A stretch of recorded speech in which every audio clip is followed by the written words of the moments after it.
Try again. We're here with Mr. Reedy, principal of Rugby Middle School, asking him a couple of questions about alternative energy. So, Mr. Reedy, how do you feel about using alternative energy like solar power wisely?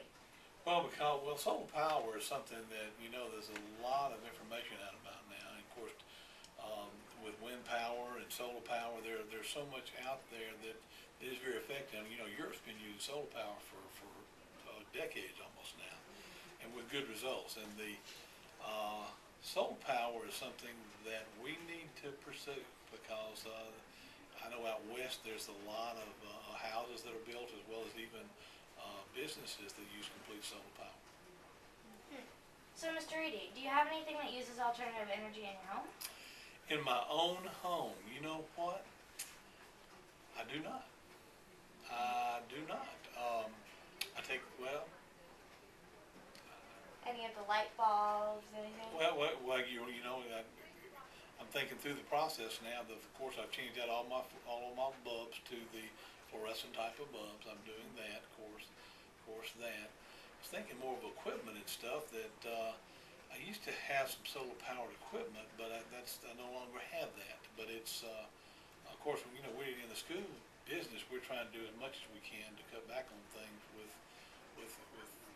alternative energy from even our calculators that we can do. Now, unfortunately, the graphing calculators require so much more energy in retaining what you would do in your algebra class and those kind of things. It's hard to do that. You got to keep that up with the battery process.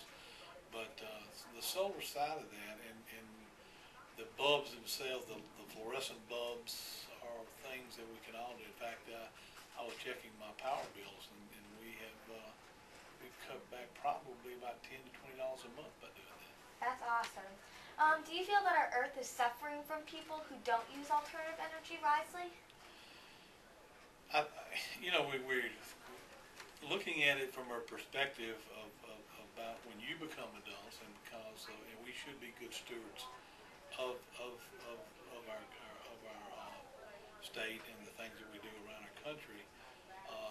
We need to be more conscious of that, and I think probably about 20 years ago we started looking at that more closely, and it's good to see young people that are going into recycling. Of course, we all do recycling. But I didn't think about recycling as much as we recycle in my house. The things that become not only something that you do out of convenience, but out of habit. And I think as students here at Rugby, if we start doing those things on a regular basis, as you become adults, you wouldn't even have to stop thinking like I just did a few minutes ago, not even thinking about recycling and not thinking about the fluorescent bulbs. There are things that we've already changed. And there's little things we can do that we must do. And to be stewards of such a beautiful place we live in right now in the mountains of western North Carolina, we've got to do the things to make sure the air quality is where it needs to be, the water quality is where it needs to be, and taking care of the kind of things that will allow this community and the very nature of the topography that we live in right now remains the way it is, because we need to. It's our charge to make sure it stays as it is for other people. Yeah, every little thing counts. I think we all have a process, and we all have a we must do what we can do to make sure it happens, and from the water quality and the air quality. I know even as you're purchasing equipment or you look at cars for the future, I know as the cars that are coming out that have the alternative energy sources are going to get better and better, and probably by the time that the three of you have children in middle school in a number of years down the road, I'm sure we'll be even further along with that kind of energy makeup, because the oil-based systems that we have now are getting more and more expensive, and they're also getting more and more. Well, they're harder to manage in terms of some things we have to do from an ecological standpoint. So, Mr. Reedy, what are some things that you think that could help solve our energy crisis problem? Well, I think we got to be conscious of what we're using. The thermostat is one, for example, and we've even done this here at the school to make sure that our temperatures have a range that is comfortable and not necessarily real cold or real hot, but is a comfortable temperature.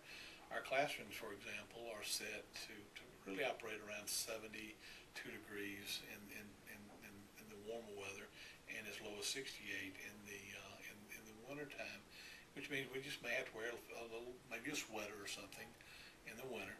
But it also saves energy, it saves money. We've got to be more conscious of how we are using appliances and other things that do require energy, the energy makeup. We've got to really be serious about doing the things with transportation.